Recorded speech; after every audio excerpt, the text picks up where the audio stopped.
La domadora de miedos, escrito por Guadalupe Alemán Lascurain.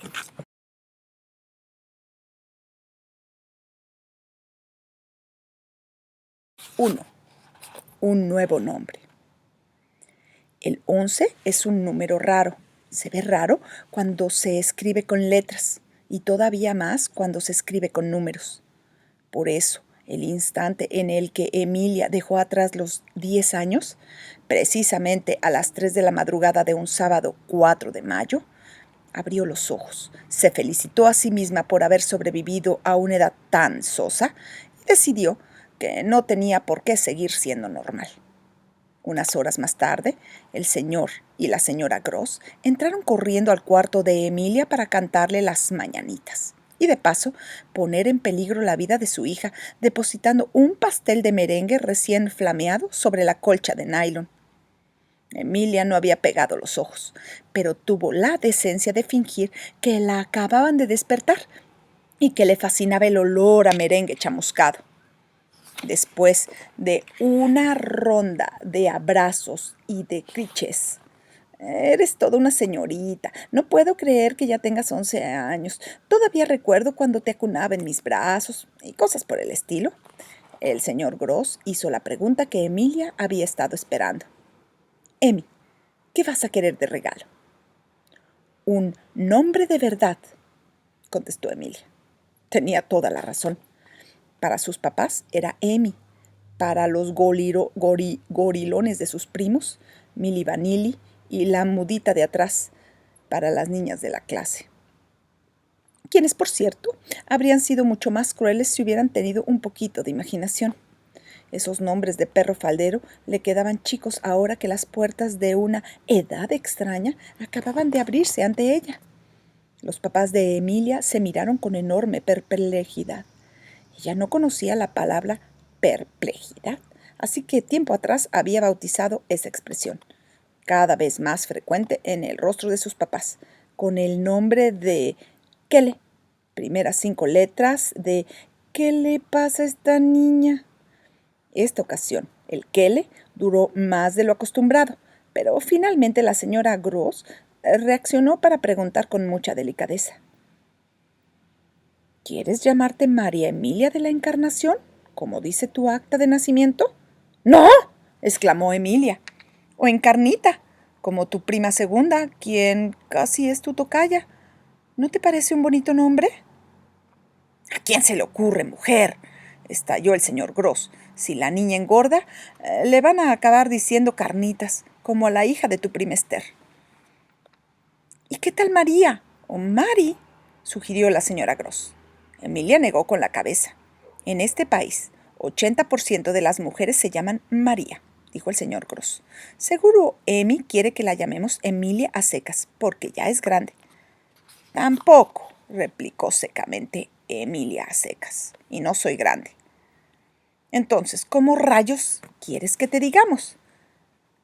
De ahora en adelante quiero llamarme Mila. Silencio absoluto durante una eternidad. Al fin, ¿Mila?, dijo Genaro Gross, como si hubiera pisado un inmenso gusano verde. Mila, repitió resignadamente. Lully Gross, quien por un instante temió que su retoño hubiera elegido el apelativo de Poker Master o peor aún de Eminem. Mila, dijo Mila cruzándose de brazos. Y el nombre se quedó. No solo porque el matrimonio Gross temía traumar a su única hija negándole un gesto tan asertivo. Por tercera vez, acababan de leer su libro de cabecera, Los 7 berrinches de los niños altamente originales, sino porque Emilia, Mila, desde aquel momento, comenzó a transformarse y a ejercer el don con el cual había nacido. No era un don común, ni siquiera, es preciso admitirlo, uno deseable. Resultaba lógico que Mila hubiera preferido ocultarlo durante una década, pero era, a fin de cuentas, un talento, y hay que ser idiota para desperdiciar un don como ese. Como Mila no lo era, ese 4 de mayo se propuso desarrollar con absoluta seriedad la única actividad para la cual se sabía, como siempre, inusitada y bestialmente genial: provocarse miedo. 2. Botellas y patadas. No es fácil ser hija única, dicen comprensivamente todos los manuales diseñados para padres neuróticos. Cada vez que Mila escuchaba algo así, reprimía sus ganas de soltar una trompetilla. En su opinión, era mucho más fácil ser hija única que hacer de pera de box de 3 hermanos obesos, 2 de los cuales habían sido tan estúpidos como para tatuarse el nombre de un grupo de rock con una navajita escolar medio oxidada en el brazo. Y con 2 faltas de ortografía. Cada vez que se asomaba la idea de hermanos a la mente de Mila, también surgían 2 imágenes escalofriantes. La de la tía Olga intentando borrar la palabra metálica a punta de estropajazos y la del verdoso, tartamudo e inocente primo Tito confesando bajo presión que él había sido el autor intelectual de todo el asunto. Así, gracias a Olga Gross y a sus monstruosos hijos, Mila había crecido convencida de que no tener hermanos equivalía a haberse sacado el premio gordo en la lotería del destino. Sin embargo, no todo en la vida es perfecto. Cada sábado le tocaba presenciar el espectáculo de amor fraterno que montaban sus primos, y el día de su cumpleaños había caído, horror de horrores, en sábado. «Emilia, ya vámonos», la llamó el señor Gross. «Tus abuelitos quieren felicitarte». «Me llamo Mila», le recordó Mila con mucha paciencia. «Está bien, como te llames. Súbete al coche o te quedas». Una vez que Mila se acomodó en el asiento trasero, preguntó si sus primos iban a ir a casa de los abuelos. Siempre que preguntaba, le contestaban lo mismo, pero aún no perdía la esperanza de que algún día esa respuesta variara. «Sí, van a estar todos», afirmó la señora Gross, con un entusiasmo que daba náuseas. «Todos». Era la tía Olguita, el tío Poncho y sus 4 pimpollos: Marco, Julio, César y Augusto. Solamente se podía tratar con el último. Tal vez porque no tenía nada de Augusto y prefería enfrentarse a la vida con el sobrenombre de Tito. Los otros 3, bueno, la verdad, hasta sus abuelos los llamaban a escondidas Narco, Calígula y Nerón, para seguir la tradición romana. Mila se hundió en el asiento y cerró los ojos. Un nudo subió por su garganta. Al instante reconoció el tipo de miedo que había comenzado a recorrer su espina dorsal. No era un miedo interesante, sino una angustia necia y pequeñita, la cual nunca acude cuando la llaman, que permanece incluso horas después de haber intentado deshacerse de ella. Era el mini pánico que Mila asociaba siempre con la familia, el terrorcillo llamado famiedo. En cuanto llegó a la casa color blanco en donde vivían sus abuelos, curiosamente idéntica al pastel de la mañana, Mila subió las escaleras brincando para que abue Rosa y abue Pedro le dieran un abrazo. Lo necesitaba para lo que pensaba hacer. «De ahora en adelante», les pidió a los abuelos, «díganme Mila». Los viejitos ni siquiera se sorprendieron. Nunca criticaban lo que no entendían. Preferían no meterse en asuntos ajenos y toleraban a sus nietos con un sentido del humor que rayaba en el cinismo, razón por la cual habían llegado vivos. Y créanme, no es lo mismo vivos que no muertos al nuevo milenio. «Será Mila, pues», dijo abue Pedro. «Felicidades, Mila», dijo abue Rosa. Y ambos pensaron que, tal vez, esta niña tan rara sí pondría en alto el nombre de la familia. Con los primos Orozco fue otro cantar, cuya letra era inspiración del tercer gorila, César Orozco Gross, y la reproduzco a continuación de manera íntegra. La música es la de «Feliz cumpleaños a ti». Milanesa pa ti, milanesa pa mí, mila, mila, milanesa, ya te hiciste pipí. Mila se vio obligada a reconocer que, para haber salido del atrofiado cerebro de César, la cancioncita era genial. Y es que, a sus 14 años, su primo tenía más granos que ideas y un solo proyecto de vida: convertirse en doble de películas de acción. Ya se había prendido fuego al menos 3 veces, todas ellas con lamentables consecuencias. Desde el punto de vista de Mila, César había sobrevivido. La próxima vez que este niño maltrate así su cuerpo, tal vez no tenga tanta suerte, había sentenciado el jefe de paramédicos del Hospital Mosel, a quien la familia ya consideraba miembro honorario. A partir de entonces, César decidió maltratar otro cuerpo, el de su hermano, Tito. Por supuesto, Tito pasaba todas las comidas familiares escondido en la bodega que hacía las veces de cava. De tanto aburrimiento, se había memorizado las etiquetas de casi todas las botellas. Pero eso no lo sabía nadie, más que Mila. Los dos tenían un juego privado. De pronto, ella decía «Chateau Lagrave» y él tenía que completar el resto. Cabernet Sauvignon de 1983 con 12.5 grados de alcohol. Cuando la cancioncita de la milanesa acabó por hartarlos a todos y César encontró una nueva forma de atormentar a los más chiquitos, Mila desapareció discretamente y se metió a la cava. Ahí estaba Tito, acurrucado entre los licores.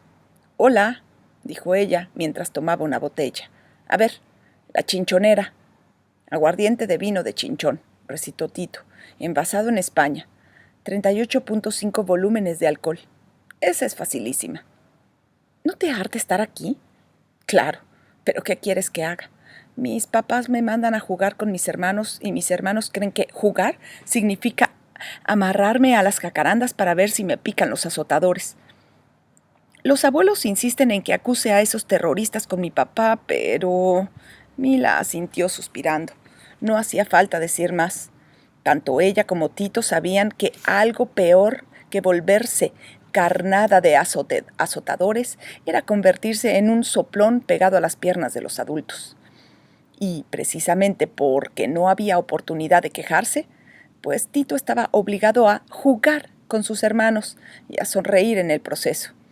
Y como tampoco había defensa posible, Tito se iba haciendo menos augusto cada día. Por todas esas razones y, por lo menos, otras 7 que no pueden explicarse con palabras, Mila decidió revelarle al primo debilucho su extraño secreto. «Escucha, Tito», comenzó Mila. «Tú vives con Famiedo». ¿Con qué? Famiedo.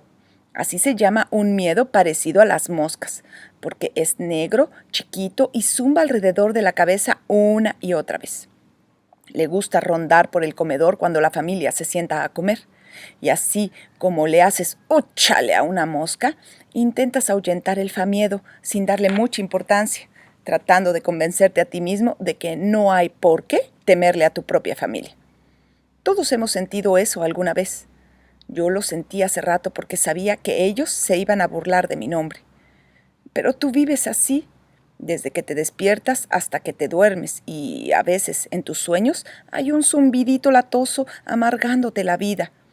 Ahora mismo está sonando, ¿no lo oyes? Bzzz, bzzz. Ahora no tengo miedo, gruñó Tito. Híjole, Tito, voy a tener que ser cruel contigo. Mírate nada más, estás sentado en el piso, abrazando tus propias rodillas y embarrado de telarañas. Si eso no es tener miedo, entonces ya no sé de qué estamos hablando. Miedo es que Marco te ponga el puño entre los ojos, que César te empuje por las escaleras o que Julio te haga calzón chino, explicó Tito cruzándose de brazos. Ahí es donde estás mal, mi estimado y nunca bien ponderado Augusto Orozco Gros, dijo Mila. Antes de rodar por los escalones, de que te aplasten la nariz o de que te suban los chones hasta el pescuezo, lo que sientes es un sustonto. ¿Un qué? Un sustonto o terror tonto. Mucha gente cree que el sustonto es miedo. Es más bien instinto de supervivencia. Estímulo-reacción. deseos muy lógicos de que no te partan la cara. ¿Qué sé yo? Lo que quieras, excepto miedo. El miedo con M mayúscula, el que vale la pena sentir, ese no tiene nada que ver con el dolor físico.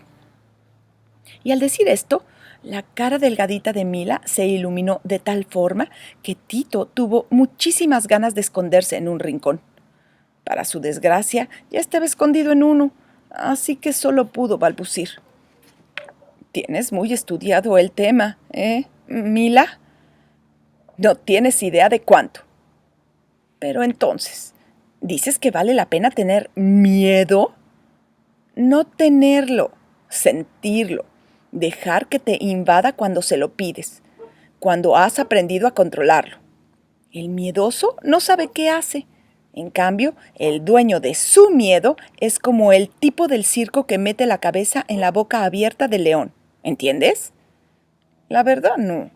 Bueno, dijo Mila, armándose de paciencia. Pues tendré que explicarte todo desde el principio. La ocasión era tan solemne que Mila juzgó necesario cambiar de posición para mirar de frente a su primo. Primero tienes que jurar que no vas a contarle a nadie. Por mi madrecita santa, dijo Tito, quien ya había oído esa frase en alguna película mexicana del año del caldo.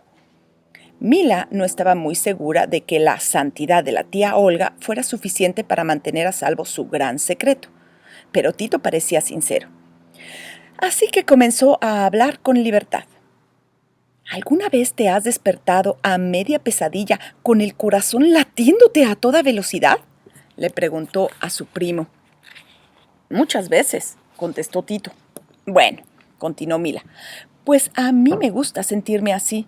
Me encanta cuando mi corazón empieza a brincar como rana hiperactiva, cuando me sudan las manos, se me nubla la vista, me dan ganas de vomitar el alma y parece que un pozo sin fondo se abre a mis pies. Siempre me ha fascinado. Pues estás enferma. ¿Cómo pueden gustarte las pesadillas? Bueno, no son nada más las pesadillas, es el miedo a cierto tipo de pesadillas. ¿Solo a cierto tipo? Claro, porque no todas sirven igual. Hay pesadillas ridículas que se borran en cuanto sale el sol. Y casi puedes ver el maquillaje del vampiro o la peluca de la bruja. Esas no me interesan, no asustan a nadie. En cambio, hay otras.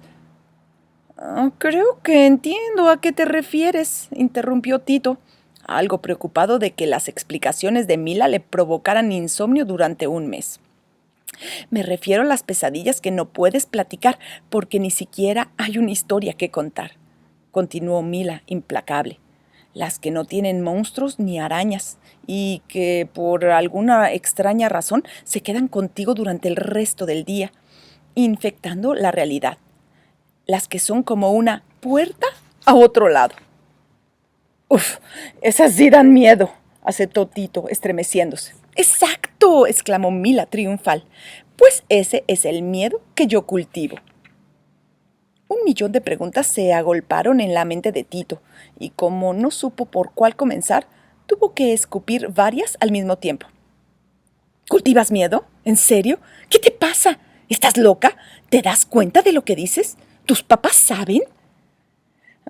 Mila alzó los ojos hacia el cielo para pedirle paciencia a Dios y a unos ángeles de 3 cabezas que solían aparecerse en sus mejores pesadillas. Vamos por partes, respondió. Número 1. Sí, cultivo miedo. Lo hago desde que me acuerdo, mucho antes de sospechar que el terror era desagradable para la mayoría de las personas. Número 2. Sí, es en serio, y más desde esta mañana en que me harté de sentirme culpable de hacerlo también. Número 3. Prefiero enfrentar miedos divertidos a venir a esconderme cada sábado en la bodega de los abuelos. Número 4 y 5. No y sí, respectivamente. Número 6. No. Y si intentas contárselos, ellos pensarán que tú eres el demente. Deja que lo descubran solitos. ¿Algo más?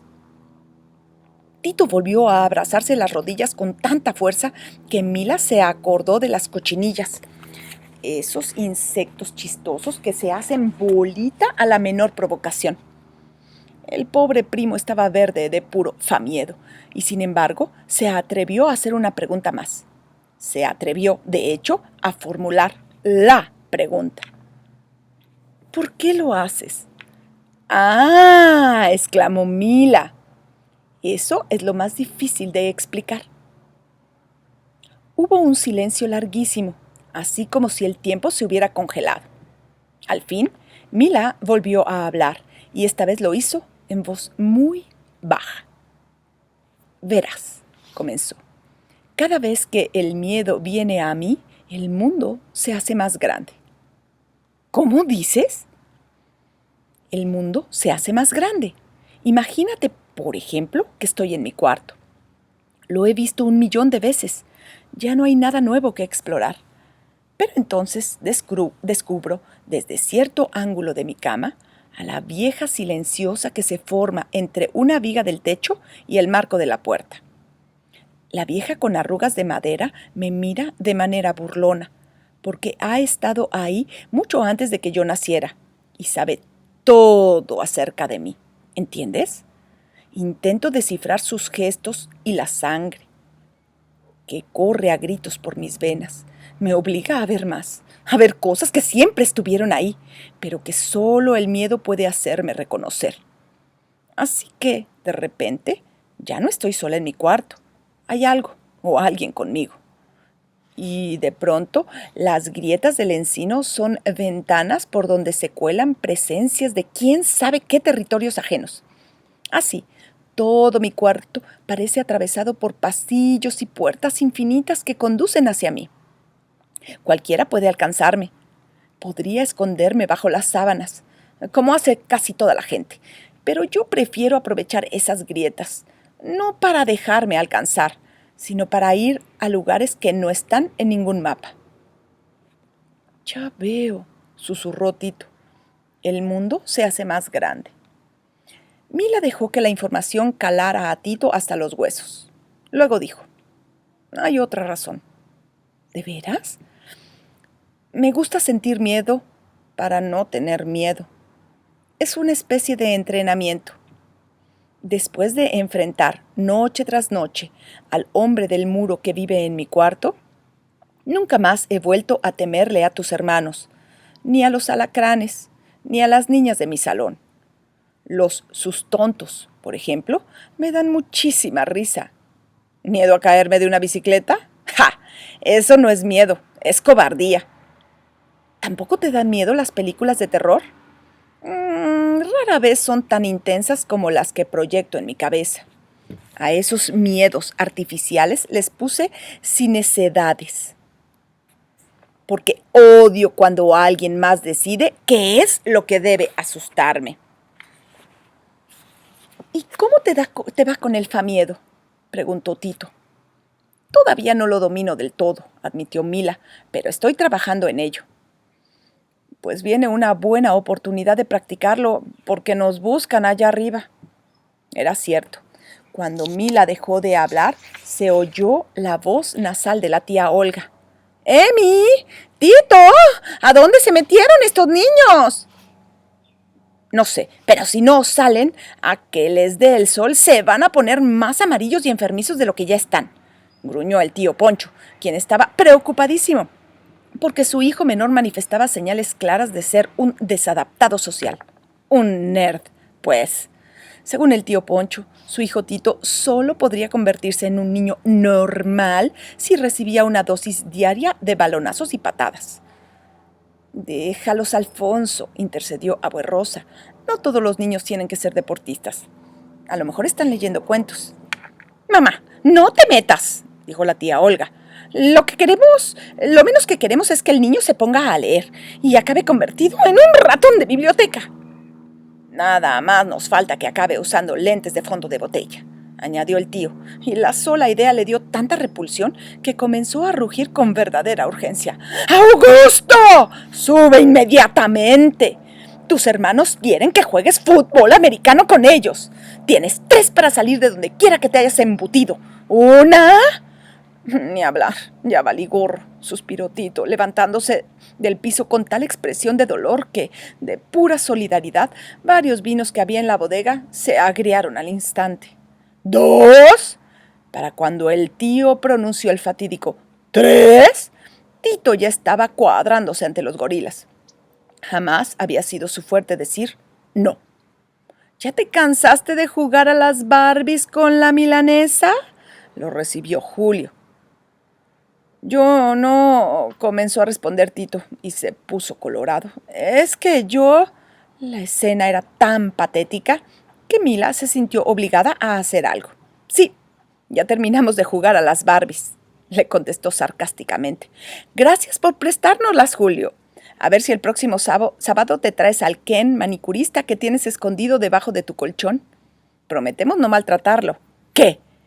¿Por qué me miras así? ¿Era un secreto? Uy, perdón, se me salió. Como la ironía no encaja muy bien con las personas tontas, Marco, César y el tío Poncho tardaron varios segundos en descubrir que Mila se estaba burlando de Julio. Este breve intervalo bastó para que A. Mila corriera a ponerse a salvo al lado del abue Pedro. B. Julio quedara debidamente ridiculizado ante el resto de su familia. Y C.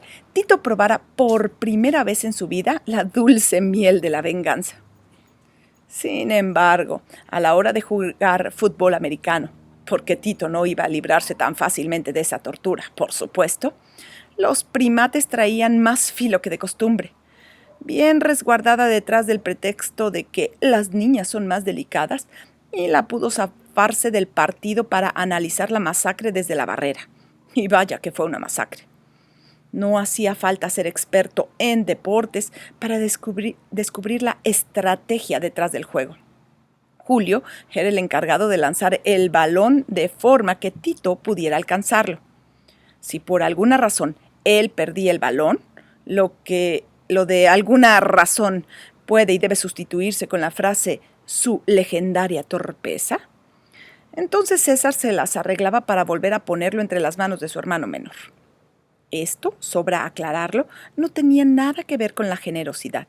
En cuanto Tito entraba en posesión del balón, Marcos saltaba encima de él para taclearlo y, de paso, machacarlo hasta convertirlo en pulpa de niño.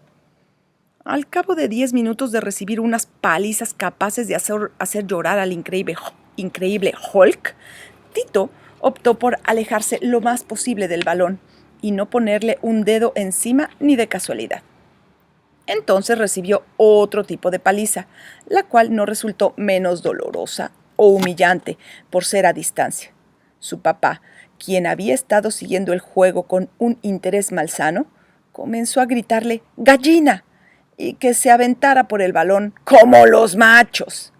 Así, el pobre Tito tuvo que volver a correr detrás de un estúpido ovoide de cuero de cochino, a sabiendas que tocarlo equivalía a que le patearan la cara. Al final del juego, Tito llegó cojeando a donde estaba Mila. Tenía un ojo morado y le salía sangre de la comisura de los labios. Mila, habló lentamente, tengo 2 cosas que decirte. Número 1, nunca, pero nunca vuelvas a defenderme delante de mis hermanos. Y número 2, necesito que me enseñes a domar el miedo. 3. El fin de una monarquía. Ese agosto, el universo era un lugar hermoso para el pequeño Diego. Cada vez que a él se le antojaba, la luna y las estrellas giraban sobre su cabeza. Le bastaba apuntar hacia arriba con su dedito índice para que mamá o papá encendieran el móvil de plástico. Entonces, todo el cosmos se ponía en movimiento al son de una dulce melodía diseñada para confirmar en el cerebro de Dieguito lo que mamá solía repetirle cada 5 segundos, que él era el rey del mundo. Cuando su majestad tenía ganas de volar, se perdía en el papel tapiz de nubes azules que cubrían las paredes de su habitación. Y si amanecía de un humor más aventurero, sabía que podía contar con el vasto océano de su bañera y la fauna que lo habitaba. 2 ballenas de hule, un pulpo de esponja y 3 mantarrayas de jabón. Por eso, Dieguito no se quejó aquella mañana de verano, cuando su mamá insistió en ponerle su mejor ropita, pegarle los rizos con una goma verde. A su alrededor sonaban insistentemente 2 palabras nuevas: fiesta y cumpleaños. Eran, sin lugar a dudas, buenas palabras, porque tanto mamá como papá parecían muy contentos y lo apachurraban dándole más besos que de costumbre. Pronto le quedó claro que él era el causante de tanta alegría, pues había logrado una gran hazaña: sobrevivir 365 días afuera del vientre de su madre. Desgraciadamente, las experiencias del día número 366 bastaron para arruinarle el resto de su existencia. Todo comenzó cuando mamá lo llevó cargando hasta una pradera infinita, en donde niños desconocidos habían caído bajo el influjo de una extraña maldición. A algunos les habían brotado picos de pato y a otros les habían sucedido cosas peores. Una niña con orejas peludas y dientes afilados pasó brincando frente a él, como un grotesco conejo a media transformación. Un reptil verde con escamas de papel y ojos de bebé se puso a patalear convulsivamente, tal vez para evitar su horrenda metamorfosis. Cerca del muro había 3 niños infelices atrapados dentro de armaduras de latón que parecían habérselos tragado.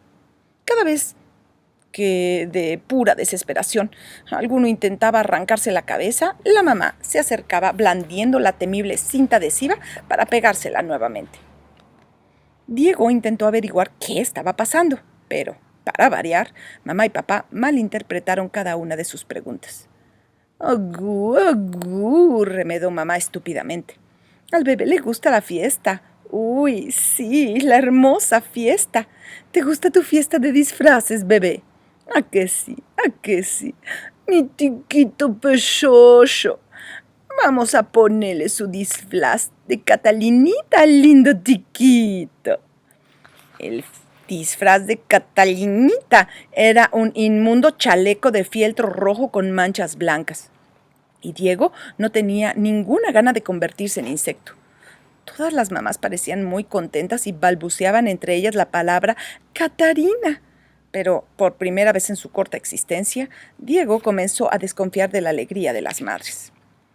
Una mamá que olía a vómito de otro bebé cargó a Diego y se lo llevó a un rincón en donde había racimos de frutas hinchadas de colores brillantes, que le gustaron mucho a Diego. Pero cuando intentó chuparlas, esa mamá se puso a dar violentos manotazos para impedirlo. Una pera azul reventó entre sus garras y marchitó al instante la orejita derecha del cumpleañero. En ese momento, el rey del mundo, transformado en un verdadero energúmeno, se puso a llorar.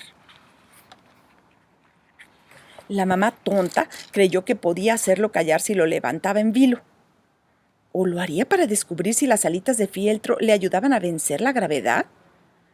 Pero desde luego no podía haber estado más equivocada.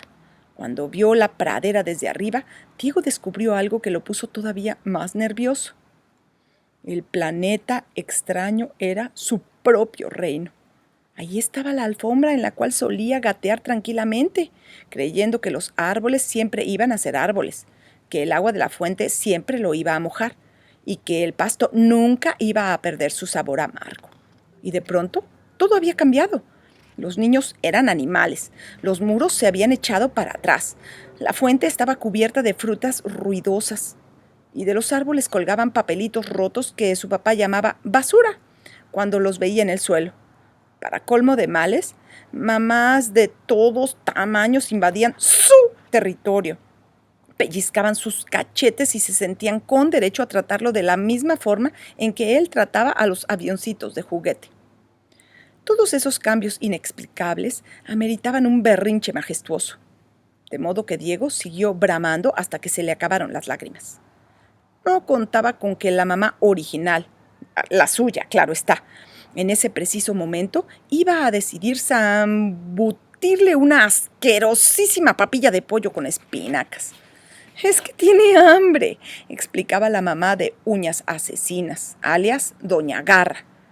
Diego, bajo cualquier otra circunstancia, hubiera escupido el puré verdoso, pero estaba tan furioso que logró catapultarlo a trompetillazos hasta el vestido blanco de Doña Garra. Esto bastó para que su mamá se diera por vencida y se llevara a Diego hasta otro rincón del jardín. Diego dejó de llorar y un poco más tranquilo se puso a inspeccionar ese siniestro ritual llamado fiesta. Tal vez era una situación inevitable, como el cambio del pañal y la hora del baño. Quizá no estaba condenado a usar eternamente un chaleco rojo con alas inservibles, ni a que le dijeran tiquito, ni a ser cargado por mamás impregnadas de vómitos ajenos, ni a que lo cegaran esas luces tan molestas en donde tenía que mirar un pajarito que, por cierto, jamás había podido encontrar. Aferrado a esa débil esperanza, el rey del mundo, pues aún no quería admitir que su reino había desaparecido, dejó que su mamá lo sentara en el pasto entre otros niños bestia, que, para ser niños, estaban demasiado tranquilos. Parecían orgullosos de que les hubieran brotado alas, cuernos o antenas, y un tenue olor a impaciencia emanaba de sus mutantes cabezas. Algo va a pasar, pensó Diego. ¿Qué será? Con tal de descubrirlo, se estuvo quietecito, mientras las mamás corrían de un lado a otro como hormigas extraviadas, haciendo misteriosos preparativos, que algunos niños bestias, los más grandes, animaban con aplausos. Súbitamente comenzaron a sonar tambores y trompetas. Diego aprobó en silencio. La música era buena señal. Pero miró hacia arriba y ni el sol ni las nubes parecían tener ganas de danzar. Era muy extraño. Y justo cuando Diego se disponía a levantar su dedito para ordenar la danza del cosmos, alguien lo levantó del suelo. Tardó medio segundo en descubrir qué clase de adulto lo cargaba, pero la impresión de ese instante bastó para que su corazoncito casi se le saliera por la boca. Porque ahí, a 4 centímetros de la suya, había otra cara, 10 veces más grande y 1000 veces más feroz. Blanca como el papel, con la textura harinosa de los objetos que no tienen por qué estar vivos. Y sin embargo, sus poros se abrían y cerraban y palpitaban al ritmo de un latido interno. Por instinto, Diego echó la cabeza hacia atrás, y entonces todo el monstruo se le reveló. En la mitad de la cara tenía una ampolla roja y brillante, como si un juguete rabioso le hubiera brincado a la nariz para arrancársela. Sus ojos pequeños e inyectados en sangre se hundían en una masa azul que, sin duda, intentaba devorarlos, porque las pupilas color charco saltaban frenéticamente de un lado a otro tratando de escapar de aquel pantano. Encima de las pupilas temblaban 2 párpados llenos de múltiples venitas, y sobre aquellos párpados, cubiertos de una pulpa morada, se alzaban 2 arcos gigantescos, cuya perfección inhumana habría hecho temblar a más de un valiente. Eran negros y puntiagudos, como armas mortales, como las uñas de Doña Garra, o bien como las puertas del mismísimo infierno. Diego pensó que había visto lo más horrible del mundo hasta que el ente abrió la boca. No era una boca que pudiera servir para chupar un biberón. Es más, ni siquiera merecía ese nombre. Parecía, más bien, una herida abierta capaz de tragarse a 7 bebés crudos, atascada de colmillos chuecos que olían a verdura rancia. Alrededor de la herida chorreaba algo parecido a un puré rojo y reseco, una especie de papilla de betabel que ridículamente intentaba tapar 3 pelos por aquí, 4 por allá. «Ay, ahora sí, he visto lo peor», se dijo Diego. Entonces, como si quisiera confirmar lo contrario, el ente lanzó una carcajada. Sus risas eran un río de histeria, un rosario de hipos entrecortados, un aullido de dolor detrás de una mueca que pretendía ser una sonrisa. El último canto de un moribundo y enfurecido animal prehistórico. «¡Hola, Catarina feliz!», exclamó el gran monstruo, meneándose de tal forma que el pobre Diego pudo apreciar en su totalidad un cráneo pelón como un huevo cocido, del cual brotaban inexplicablemente 2 mechoncitos de pelo anaranjado. «Soy el payaso Brincolín, y quiero venir a todas tus fiestas. El anuncio fue tan espeluznante que Diego estaba más allá del llanto. Así que cerró los ojos, apretó los labios, se despidió de su reino para siempre y dejó de respirar. Y aunque sus planes no incluían seguir viviendo en un mundo donde se toleraba la existencia de semejantes monstruos, ya era demasiado grande como para morirse así nada más, de puras ganas. Así que vivió, pero aquella experiencia le dejó 3 huellas indelebles. La primera fue benévola y se presentó en forma de amnesia. A pesar de que mamá intentó recordárselo y papá le enseñó el video miles de veces, Dieguito nunca fue capaz de acordarse de que alguna vez se había desmayado en los brazos del payaso Brincolín. Con el tiempo logró olvidar todos los detalles de la fiesta y, sin saber exactamente por qué, 4 años después cometió la travesura de derretir el video en un horno de microondas. La segunda se tradujo, lógicamente, en bufonervio o fobia a los payasos, que le ocasionaría muchas vergüenzas durante su pubertad.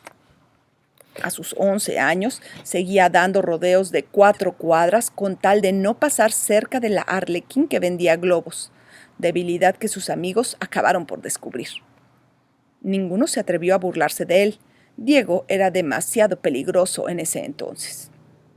Más de una novia potencial salió huyendo al descubrir el efecto que la paleta payaso causaba en el cutis de Diego Galán. Una mordida a la golosina bastaba para dejarle la piel más cacariza que una ruina etrusca. Él aclaraba que era alérgico a la combinación de malvavisco con grasa vegetal sabor chocolate, convencido, por supuesto, de que esa era la explicación correcta. La tercera huella fue más profunda, porque alteró por completo su personalidad. Sin el payaso Brincolín, Diego hubiera seguido siendo un tipo apacible y bonachón, algo travieso, pero tan feliz y seguro de sí mismo como pueden llegar a serlo los niños que entran en la aburrida categoría de niños normales. Esto se conoce gracias al narrador omnisciente que, como su nombre lo indica, tiene la ventaja de saberlo todo. Sin embargo, obligado a eludir el enorme hoyo negro que el payaso Brincolín había dejado en su memoria, Diego creció como un río que solo puede avanzar rodeando peñascos, es decir, de manera tortuosa y dispareja. Su primer encuentro con el miedo fue tan fuerte que decidió, sin saber siquiera lo que hacía, no volver a asustarse jamás. Y no se le ocurrió otra manera mejor de lograrlo que sembrando miedo a su alrededor. Por eso, cuando cumplió 12 años, Diego Galán se había convertido en el torturador oficial de su colonia, experto en arrebatarles las loncheras a los más chiquitos, en jalarle las trenzas a las niñas, en ponerles apodos humillantes a los gordos, en romper los lentes de los cegatones y en aventarles piedras a los perros callejeros. De un modo no muy distinto al de su infancia, seguía creyéndose el rey del mundo. Su historia no merecería una palabra más de no ser porque Diego ocultaba un secreto. Muy en el fondo, estaba harto de ser así. 4. Instrucciones para sentir miedo. ¿Estás listo?, preguntó Mila con mucha solemnidad. No sé, dijo Tito. Y aunque se había prometido tomar este asunto medio en broma, se sentía bastante nervioso. ¿No deberíamos apagar la luz? Claro que no. Tampoco hace falta que nos iluminemos la cara con linternas. No te invité a dormir a mi casa para que jugáramos al castillito embrujado. Oh, bueno, ¿yo qué voy a saber?, se quejó Tito. Soy nuevo en esto. Se nota. Bueno, cállate y pon atención. Estaban en el cuarto de Mila. Eran las 11 de la noche y los señores Gross se habían encerrado en la sala de la tele a ver un documental aburridísimo acerca de la historia de los bailes de salón, gracias a lo cual dejarían en paz a los niños durante 1 hora. Mila sabía que a las 12 en punto, después del último tango, recomenzarían la cantaleta de «Ya duérmanse, niños», así que no había tiempo que perder. En esta primera lección, comenzó Mila, practicaremos uno de mis miedos favoritos, el terrotro. Es fácil, efectivo, y no me lo tomes a mal, pero le pone los pelos de punta hasta el más bruto. ¿Por qué se llama terrotro?, preguntó Tito, instalado en el papel de alumno modelo. Es la forma más corta de decir terror a lo otro, dijo Mila en su papel de maestra modelo. ¿Cómo que a lo otro? ¿Qué es eso de lo otro?, preguntó Tito. Mila suspiró. Esto no estaba resultando tan fácil como había creído. Supongo que lo entenderás mejor cuando lo experimentes, contestó Mila. No creas que para sentir miedo basta con quererlo. No es como si llamaras a tu perro. Al miedo hay que agarrarlo desprevenido. Por suerte he descubierto ciertos caminos que conducen derechito al terrotro. Uno de los atajos más cortos es el aburrimiento. Si vieras cada susto que me he pegado en los retiros de la escuela, en los tés canasta de mi mamá, en la oficina de mi papá y en la sala de espera del doctor o del dentista, son increíbles, en serio. Entonces, ¿hay que aburrirse para sentir miedo?, preguntó Tito decepcionado. No dije eso, pero un aburrimiento bien utilizado sirve para provocar terrotro. No entiendo cómo. Es difícil de entender si no lo experimentamos. Así que sígueme la corriente, por favor. Vamos a aburrirnos un rato, ¿sale? Mila guardó silencio. Se cruzó de brazos y se tiró boca arriba en la cama. Tito quiso protestar, pero un gesto de su prima bastó para darle a entender que a él le tocaba sentarse en un rincón para hacer absolutamente nada. Sí, así como leen, absolutamente nada. Transcurrió 1 minuto, luego 2.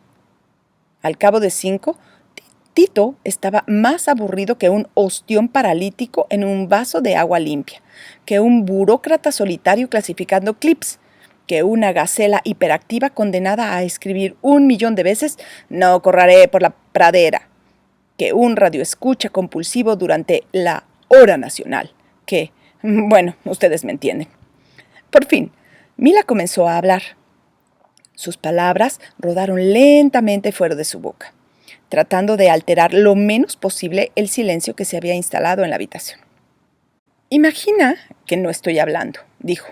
Imagina que estás oyéndome dentro de tu cabeza. ¿Por qué?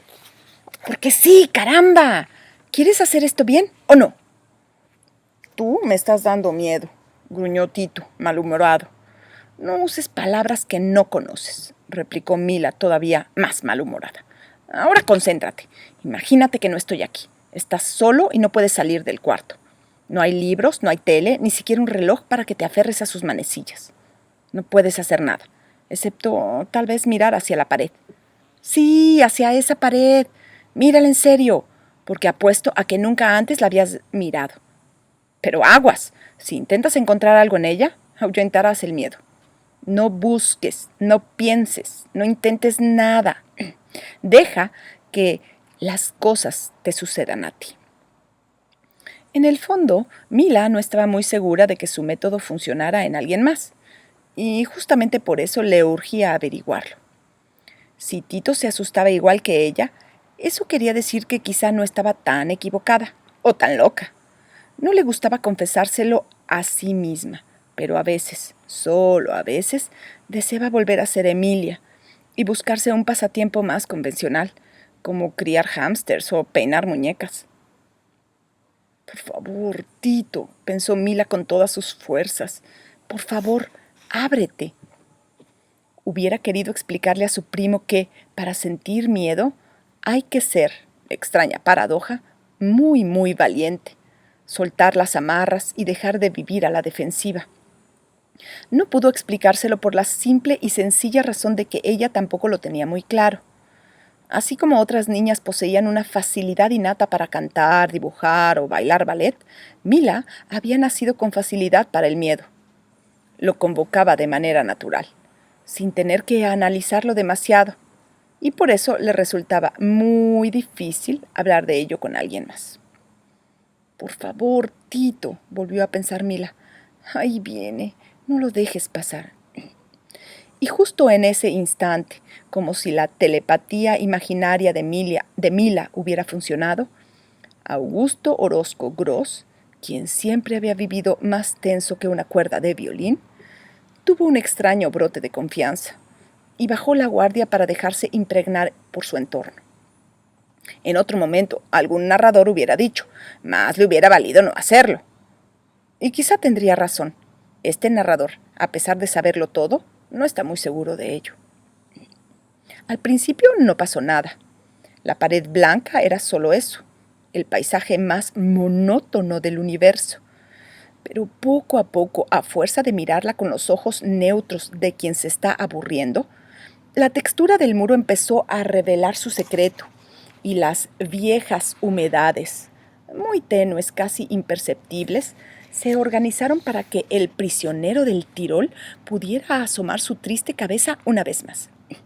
¡Ahí! Gritó Tito, levantándose de golpe. ¡Ahí hay algo! ¡Una especie de cara sin ojos, ni boca, ni nariz! Es el prisionero, explicó Mila. Y vaya que lo era. Durante un buen rato los dos niños se quedaron contemplándolo, porque era imposible apartar los ojos del prisionero, sin que un asqueroso sentimiento de culpa los invadiera hasta la médula. ¿Cómo voltear hacia otro lado si la presencia se dirigía con insistencia a ellos, suplicando, sin pronunciar una sola palabra, que lo sacaran de ahí, a como diera lugar, en ese preciso momento? ¿Cómo fingir demencia ante el hecho de que alguien había estado sufriendo en el muro durante años y años, esperando, sin duda, a que niños como Mila o Tito se dignaran a clavar la vista en el Tirol? ¿Quién sabe cuánto tiempo más pasó hasta que Tito se dio cuenta de que se estaba erizando como gallina desplumada? Y entonces tuvo la reacción lógica de todo aprendiz de aterrado. Intentó echarse en reversa, bombardeándose con 1000 explicaciones racionales. Es una mancha de humedad, nada más, pensó. Pero jamás había visto una mancha de humedad en semejante estado de agonía. Es el efecto de las sombras, volvió a pensar, tratando de tranquilizarse. Pero cuando cambió de posición para observar el muro desde otro ángulo, el prisionero lo siguió con la mirada. Me estoy sugestionando, razonó Tito. Al rato ni siquiera voy a poder encontrar esa cara en el mismo muro.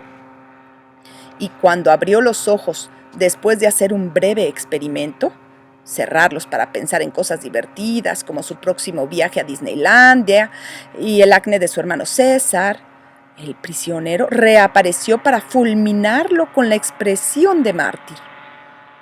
En ese mismo momento, Tito comprendió que el prisionero se había instalado en su vida para siempre y que ningún cúmulo de experiencias felices bastaría para borrar ese rostro sin facciones de su imaginación, antes dulce y pacífica.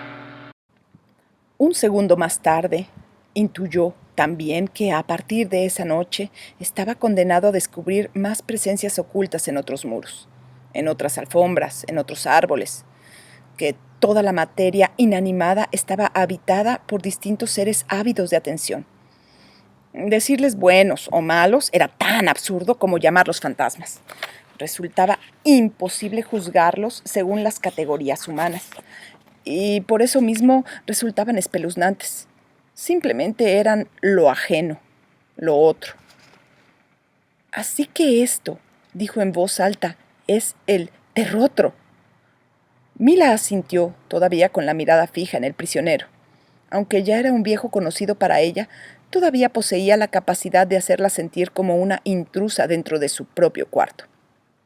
Por eso le temía, por eso lo amaba. Sabía que podía contar con el prisionero del Tirol para transformar ese cuartito en una jungla densa y misteriosa, lo cual resultaba especialmente útil tras una sobredosis de la rutina casa, escuela, tareas, televisión. Sí, esto es el terrotro, contestó al fin, arremangándose el suéter para que Tito viera que ella también tenía la carne de gallina. ¿Qué te pareció? ¡Horrible! ¿Cómo puedes dormir?, interrogó Tito, tratando de recobrar la tranquilidad. Al principio no podía, pero ahora siento que ellos me aceptan más. ¿Ellos? ¿Cuántos más viven aquí? Como a Tito le tembló la voz cuando hizo esta pregunta, Mila decidió que no era el mejor momento para presentarle a la vieja de la viga, a la Virgen del Vértigo, ni al mono del mármol. Otro día los conocerás, pero es mejor que comiences con los de tu propio cuarto. Esas presencias exigen buena educación. Una vez pasé varias horas pidiéndole perdón al prisionero por no haberle deseado buenas noches. El prisionero tiene nombre, dijo súbitamente Tito, y sus propias palabras lo tomaron por sorpresa, pues en cuanto acabó de pronunciarlas se llevó la mano a la boca. Mila supo que Tito tenía razón, y no solo eso, también, de alguna manera, ¿cuál era ese nombre? Es cierto, contestó admirada. ¿Tú sabes cómo se llama el prisionero? Creo que sí. ¿Tú sabes? Creo que también. Pero ¿cómo si ni tú ni yo hemos... Shh, déjalo así. Guardaron silencio. Ambos sabían qué hacer. Pronunciamos ese nombre a la de 3, propuso Mila. De acuerdo. 1, 2, 3. Y la palabra que brotó al unísono de sus gargantas fue una que nunca antes habían escuchado. ¡Picio! ¡Picio!, repitieron como si fuera un conjuro. ¡Picio! ¡Picio! ¡Picio! Pero no pasó nada. El muro siguió siendo un muro y el contacto estaba establecido con el otro lado, si es que se había dado algún contacto, se esfumó rápida y sutilmente, devolviendo a los dos niños a su aburrida normalidad. Así tenía que ser, y así fue, porque las verdaderas historias de terror no necesitan telarañas, espectros descabezados o voces de ultratumba. Son como roces de una pluma invisible que, si uno tiene suerte, provocan deliciosos escalofríos. Creo, sugirió Tito, algo verdoso, que mejor jugamos a otra cosa. Bueno, contestó Mila sin protestar, pues estaba segura de que Tito sabía que no habían estado jugando precisamente. Sin mirar hacia atrás, se levantaron y bajaron a la cocina para prepararse 2 vasos de leche con quick de fresa, que, aunque sabe a jarabe para la tos, resulta muy eficaz para diluir los rastros del terrotro. Es bien sabido que, con una bebida rosa entre las manos, nadie puede asustarse. Cuando regresaron al cuarto de Mila, en parte porque no les quedó más remedio, favor de imaginar a una señora ojerosa gruñendo de pésimo humor. ¿Qué rayos hacen despiertos a esta hora? Picio había vuelto a perderse entre el tirol, y aunque el resto de la noche estuvo salpicando de pequeños insomnios, no dejó de ser un cuarto de niña, con sus animalitos de peluche y sus libros de aventuras. El día siguiente fue uno de esos jueves de verano en los que el aire del Distrito Federal sabe a vacaciones y no a smog. Un día tan soleado y azul que Tito amaneció odiando a su prima. Mugre Mila, pensó. Lo único raro de este mundo está dentro de su cabeza.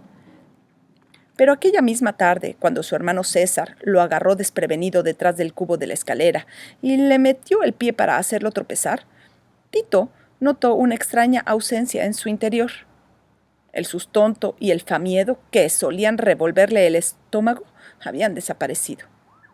Sonriendo de oreja a oreja, se levantó del suelo, se sacudió el polvo, miró a su torturador a los ojos y, con absoluta claridad y firmeza, pronunció las palabras mágicas que habrían de marcar el principio de su liberación.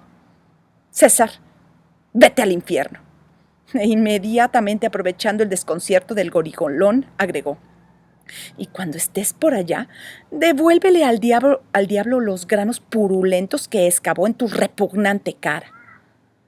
Para cuando César reaccionó, Tito ya estaba corriendo en dirección al jardín, no asustado, sino muerto de la risa. A fin de cuentas, César lo alcanzó, porque siempre lo alcanzaba, y le puso una tremenda paliza, porque siempre se la ponía.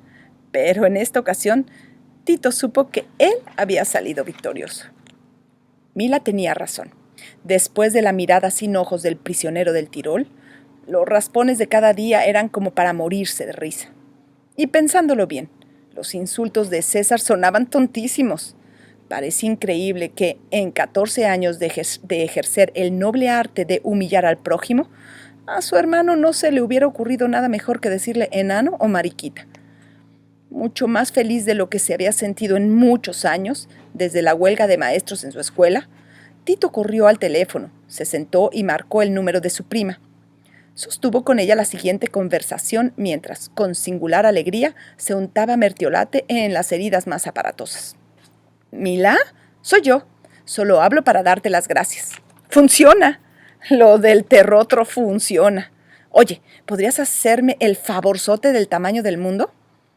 ¿Te molesta si le cuento a mi amigo Andrés?» Mila se quedó callada un rato. Primero sintió algo sospechosamente parecido al pánico escénico, del cual no se libran ni los expertos en miedo, pero enseguida supo con absoluta certeza qué hacer. Acababa de descubrir su misión en la vida. «Espérate», contestó al fin, «se me ocurre una mejor idea. Tú tienes una buena computadora, ¿verdad?»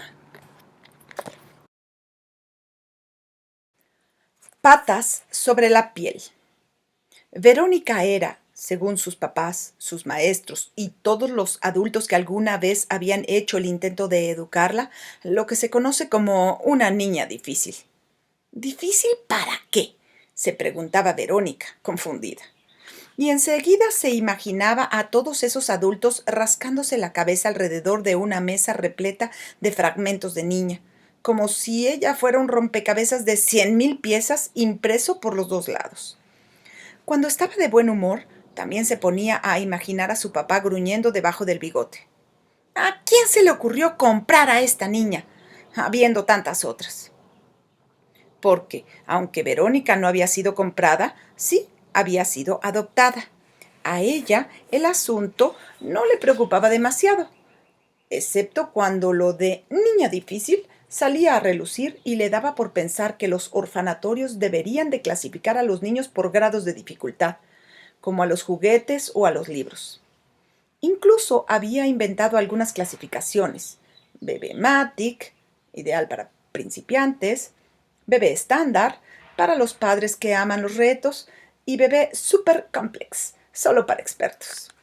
La única vez que lo dijo en voz alta, el comentario provocó tal ataque de llanto en su abnegada madre que Verónica prefirió dejar el tema por la paz. Ahora bien, Verónica no se consideraba una persona difícil.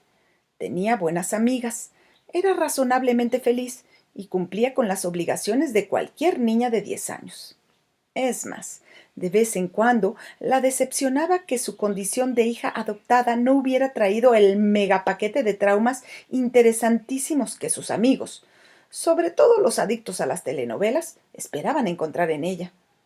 No es que no tuviera traumas, tenía, de hecho, uno solo. Era pequeño, muy pequeño, pero ese pequeño trauma, por su naturaleza, afectaba todas y cada una de las actividades cotidianas de Verónica, al punto de que las etiquetas de conflictiva y difícil se habían adherido de manera permanente a su personalidad. A Verónica le pasaba algo muy sencillo. Percibía la vida con demasiada intensidad.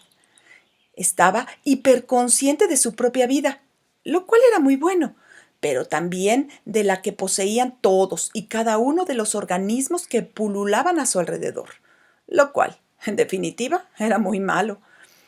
Si el ser humano promedio podía sentarse con absoluta tranquilidad a ver un documental acerca de las orugas en el Discovery Channel y después dormir como si nada, para Verónica eso significaba únicamente que el ser humano promedio estaba anestesiado hasta la insensibilidad.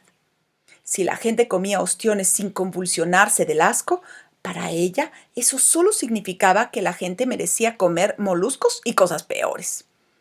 Verónica sabía que, noche tras noche, cuando cerraba los ojos, su cuerpo podía convertirse en una montaña rusa de carne y hueso para hormigas diminutas que, sin duda, se divertían muchísimo recorriendo cada recoveco de su piel.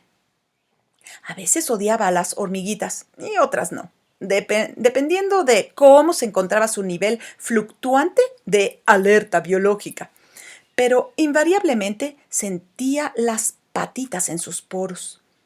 Por eso, a la hora de comer, prefería evitar todos aquellos platillos de consistencia babosa, los cuales le recordaban demasiado el cadáver del animal de origen, así como los que sangraban, los que temblaban al pincharlos con el tenedor y los que tenían exquisito relleno cremoso debajo de un exoesqueleto crujiente.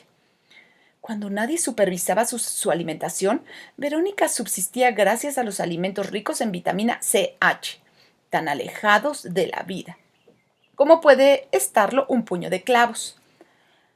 No corría el menor riesgo de tropezarse con texturas inesperadas en los churrumais, chocotorros y charritos.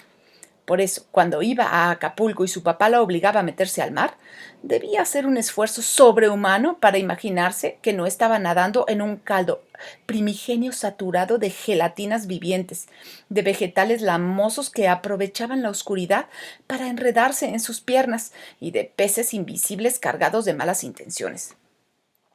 Por eso le resultaba imposible pisar el pasto sin estremecerse de pies a cabeza cuando escuchaba los gritos de dolor de las plantas que aplastaba con las suelas de sus zapatos o, peor aún, con los pies desnudos. Y por eso, aunque nadie lo comprendiera, se mantenía siempre sobre los caminitos de piedra que atravesaban el inmenso jardín de sus abuelos. Por eso, cada que pasaba frente a una gasolinera, olfateaba dinosaurios en estado de putrefacción. Por eso, sacudía toda su ropa, al menos 10 veces antes de ponérsela. Y por eso era, según todos los adultos que la habían conocido, una niña difícil.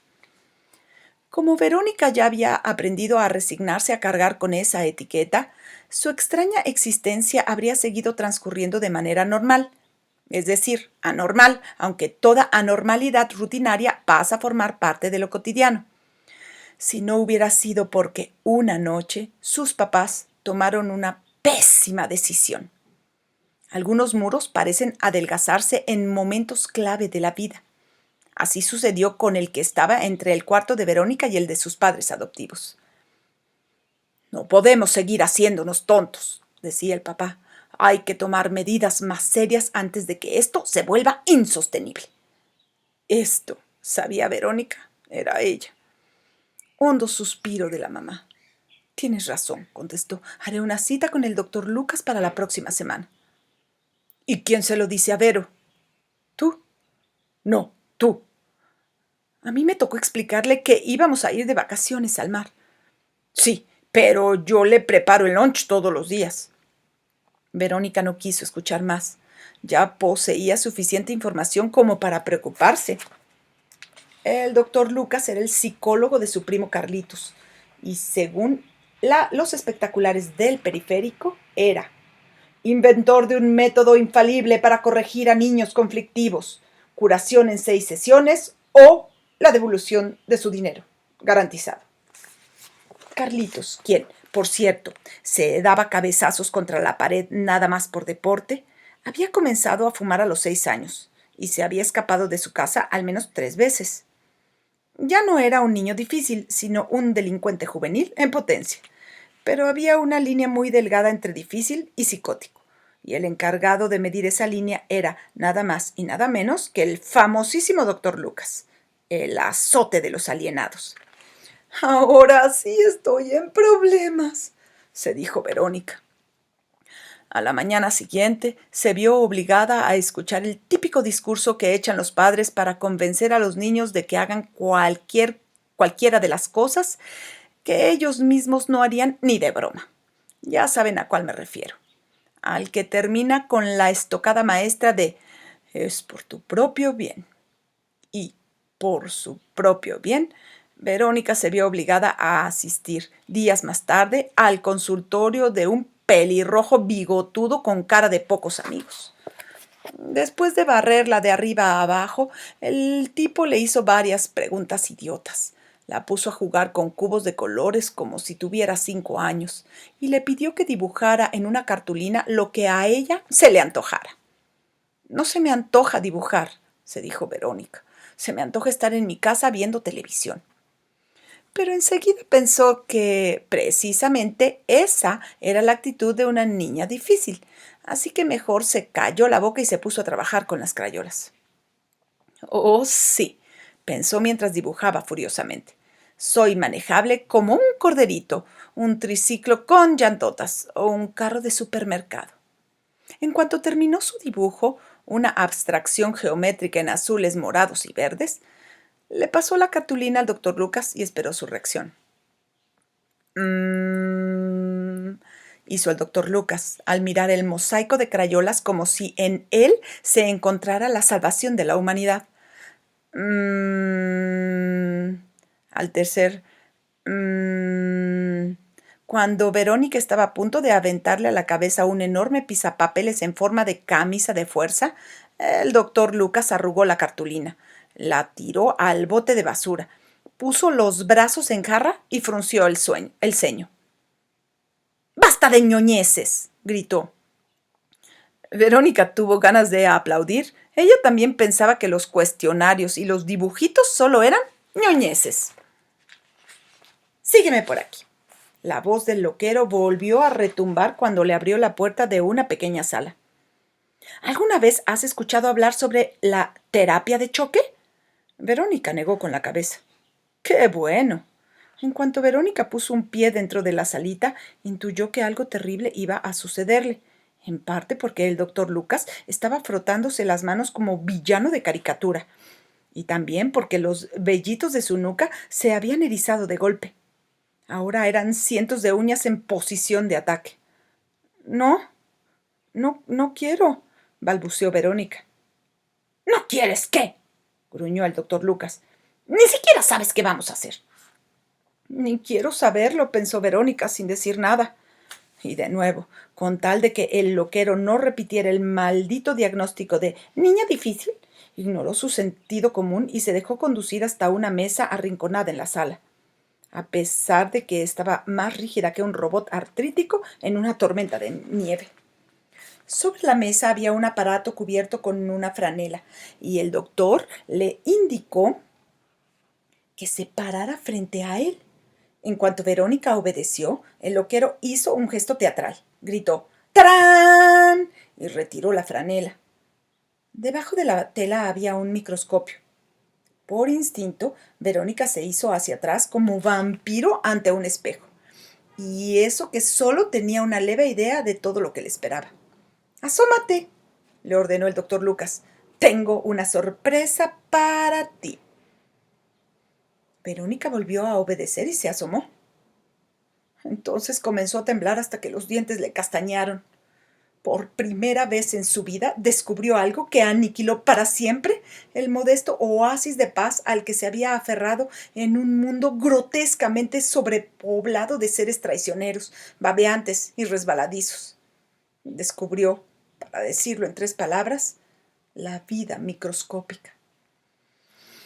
Distintos miembros de la distinguida familia de las bacterias desfilaron ante su mirada, mientras el doctor Lucas se los iba presentando sádicamente y sin omitir ni un solo detalle jugoso. La obligó a conocer a los cocos, que parecían esferitas aguadas, a los bastoncitos llamados bacilos que, según le informaron en ese preciso momento, se encargaban de fabricar el yogur, a unos mocos irregulares denominados estafilococos, a los feroces estreptococos, formaditos como un rosario, y por último a los espirilos, monstruos diminutos en forma de sacacorchos. Después, el doctor Lucas le explicó que las bacterias pueden vivir donde hace mucho frío y también donde hace mucho calor, que son casi tan antiguas como el planeta mismo y, por lo tanto, las verdaderas dueñas de la Tierra. Cuando la especie humana se haya aniquilado a sí misma, sentenció lúgubremente el doctor, las bacterias estarán ahí para despacharse a todos los cadáveres. ¡Qué bonito!, iba a decir Verónica, pero estaba demasiado horrorizada como para echar mano del sarcasmo. Lo que te falta saber, mi estimada paciente, es que nuestras amigas las bacterias se encuentran en todas partes, aunque no podemos verlas. ¡En todas!, comenzando por tu propio cuerpo. Ahora mismo, en tu intestino, los simpáticos lactobacilos están trabajando horas extra para ayudarte a digerir el licuadito de chocolate con plátano que te desayunaste. Esa fue la gota que derramó el vaso, literalmente. Verónica apartó el ojo del microscopio con muchas ganas de saltar por la ventana del consultorio.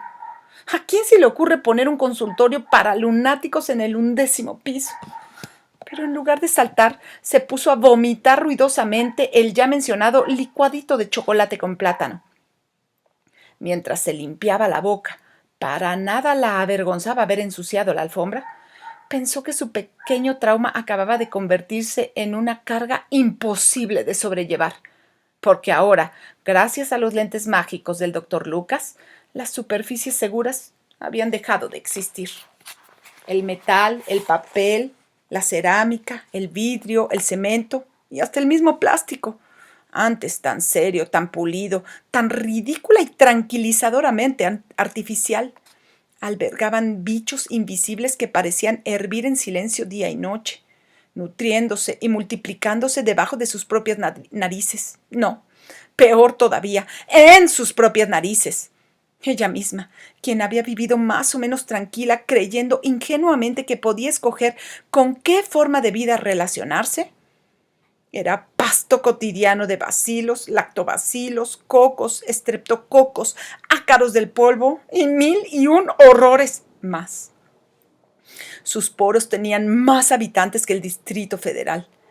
En más de una ocasión, sus pulmones se habían inaugurado como discotecas para microorganismos parranderos, y cada vez que se enfermaba era porque algunos bichos descarados habían decidido reproducirse en el interior de su estómago. En ese momento, ¿no estaba sintiéndolos? Su cerebro trató de explicarle que era imposible percibir una enterobacteria paseando por su intestino, pero su víscera le indicaba lo contrario, con tal fuerza que Verónica se echó a llorar. «Eres una tonta», le dijo brutalmente el doctor Lucas. «En lugar de lloriquear, vas a ir a tu casa a escribir 1000 veces en un papel. Los bichos que me preocupa tanto evitar están en todas partes. Repite, repite conmigo. Los bichos que me preocupa tanto evitar están en todas partes». Los bichos que... hipó Verónica desconsolada. Bah, olvídalo.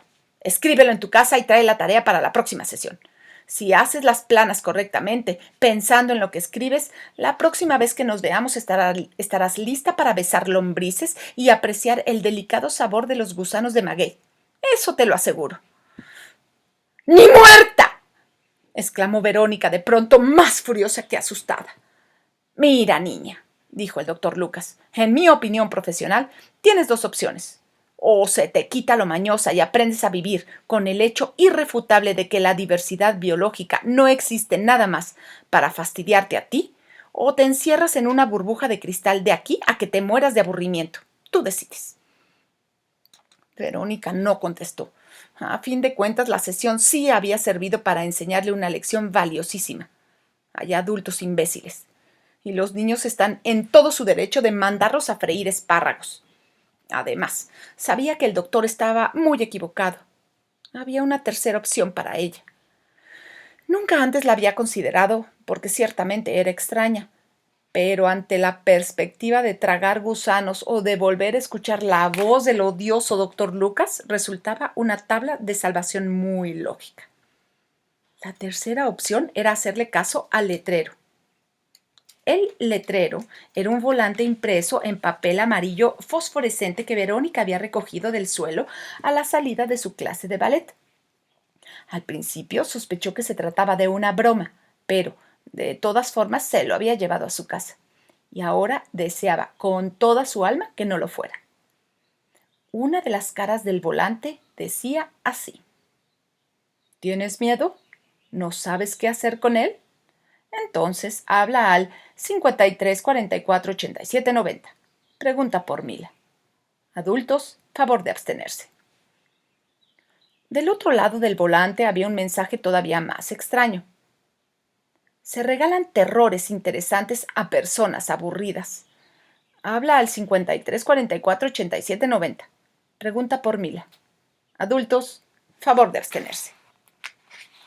Y más abajo se podía leer en letra un poco más pequeña.